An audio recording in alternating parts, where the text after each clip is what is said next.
Namaste YouTube family, thoughts with cooking या चॅनलमध्ये तुमचं मनापासून स्वागत आहे। आज मी बनवत आहे उकड शेंगोळे। आता उन्हाळा चालू झालेला आहे आणि आता उन्हाळ्यामध्ये भाज्या काय खूपच महाग आहेत आणि असं काही खावंसं पण नाही वाटत। तर चला आपल्या तोंडाची चव वाढवणारी अशी एक रेसिपी मी तुमच्यासमोर आणत आहे।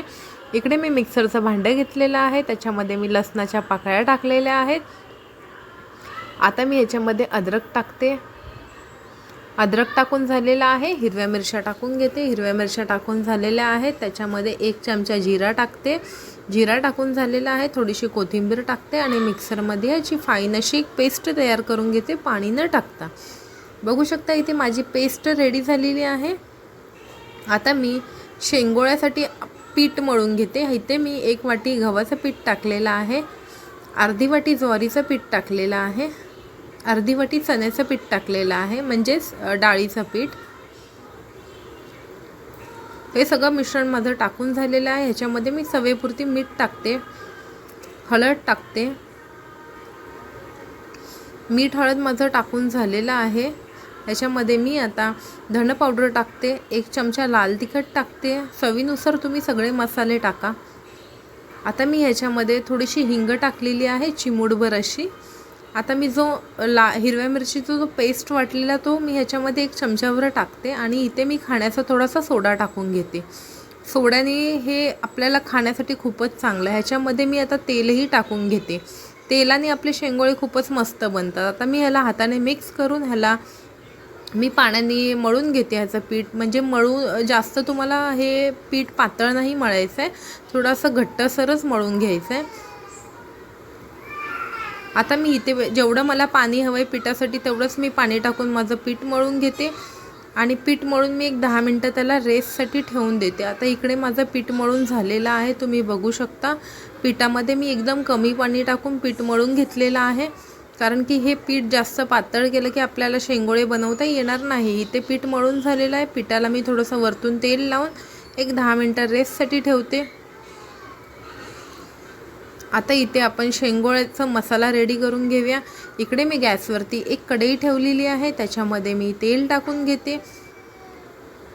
तेल चांगलं माझं मस्त असं गरम झाल्यानंतर मी त्याला फोडणी टाकते।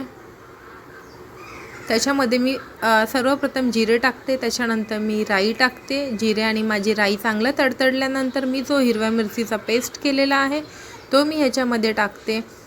हिरव्या मिरचीचा पेस्ट मी ढवळून घेते। नंतरला मी ह्याच्यामध्ये हिंग टाकते, कारण हिंग जर आधी टाकलं तर हिंग आपली जळून जाणार, म्हणून हिंग आपल्याला नंतरलाच टाकली पाहिजे। चिमूटभर मी त्याच्यामध्ये हिंग टाकून घेतलेली आहे। हिंगाने याची टेस्ट अजूनच छान लागते। ह्याच्यामध्ये मी हळद टाकलेली आहे। इकडे माझी हळदही टाकून झालेला आहे। आता मी इकडे 1 चमचा धणे पावडर टाकते, 1 चमचा मिरची टाकते। मिरची तुम्हाला जर तुम्ही तिखट खात नसाल तर कमी टाका। मी ते झणझणीत असे शेंगोळे बनवत आहे, म्हणून मी ह्याच्यामध्ये मिरचीचं प्रमाण जास्त टाकलेलं आहे। हे खाण्यासाठी खूपच छान लागतं। ह्याच्यामध्ये मिरची जास्त असेल तर चांगली लागते, एकदम झणझणीत अशी मस्त। आता मी ज्या भांड्यात मिरचीचा पेस्ट केलेला आहे त्या भांड्यात मी थोडंसं पाणी घेऊन हे मसाला चांगला याचा कच्चापणा जाईपर्यंत मस्त शिजून घेते। बघू शकता मसाला मस्त शिजलेला आहे, वरती तेलही सुटलेलं आहे। ह्या स्टेजवरती मी ह्याच्यामध्ये 1 तांब्याभर पाणी टाकून घेते। पाणी टाकून मी ह्याची मस्त एक उकळ काढून घेते। उकळ ह्या पाण्याला उकळ येईपर्यंत इथे मी शेंगोळे बनवायला सुरुवात करते।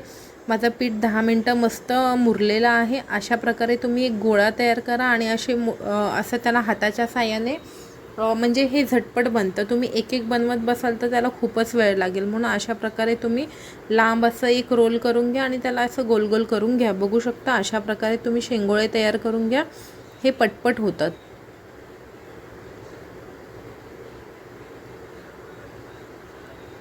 ही रेसिपी खायला खूपच छान लागते आणि आता उन्हाळा चालू झालेला आहे म्हटलं की भाज्या पण खूपच महाग झालेल्या आहेत, म्हणून ही झटपट आणि इन्स्टंट रेसिपी आहे। तुम्ही पण नक्कीच ट्राय करा। अशा प्रकारे तुम्ही गोल करून घ्या। ह्याचा शेप तुम्ही गोलही देऊ शकता। मी थोडंसं असं राऊंडमध्ये याचा शेप दिलेला आहे, थोडंसं त्रिकोणी असा।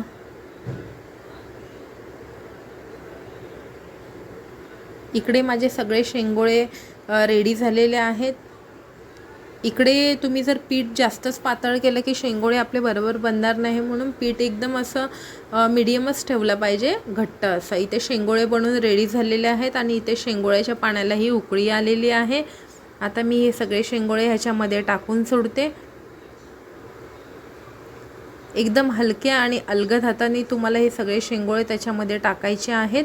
शेंगोळे टाकून झाल्यानंतर ह्याला मस्त मी झाकण लावून ह्याची उकळ काढून घेते. हे शेंगोळे जेव्हापर्यंत शिजत नाही तेव्हापर्यंत त्याला मी झाकण लावून ह्याला मस्त शिजून देते. बघू शकता माझं पाणी पण शेंगोळ्यामध्ये, पाण्याचं प्रमाण पण एकदम मस्त मी टाकलेलं आहे. तुम्ही पण म्हणजे शेंगोळ्यामध्ये आपल्याला पाणी हवं आहे, पूर्ण पाणी आटलेले शेंगोळे खायला चांगले लागत नाही, म्हणून तुम्ही पण पाण्याच्या प्रमाण एकदम व्यवस्थित ठेवा. इथे माझे शेंगोळे शिजून झालेले आहेत. आता मी ह्याला झाकण लावते एक 10 मिनटं.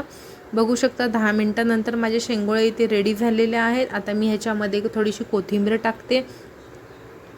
बघा किती मस्त तेलही सुटलेलं आहे आणि खायला खूपच एकदम अप्रतिम झालेले आहेत हे. ह्याच्यावरती मी थोडीशी कोथिंबीर टाकते. कोथिंबीर माझं टाकून झालेली आहे. माझी रेसिपी पूर्णपणे खाण्यासाठी एकदम रेडी झालेली आहे. तुम्ही पण नक्कीच ट्राय करा. जर तुम्ही माझ्या चॅनेलवर नवीन असाल तर माझ्या चॅनेलला सबस्क्राईब करा आणि बेल आयकॉन दाबा, म्हणजे मी जे पण व्हिडिओ टाकेल त्याची रेसिपी सर्वात आधी तुमच्यापर्यंत पोहोचेल. तुम्हाला जर माझा हा व्हिडिओ आवडला असेल तर माझ्या चॅनेलला जास्तीत जास्त शेअर करा, लाईक करा, सबस्क्राईब करा आणि मला सपोर्ट करा.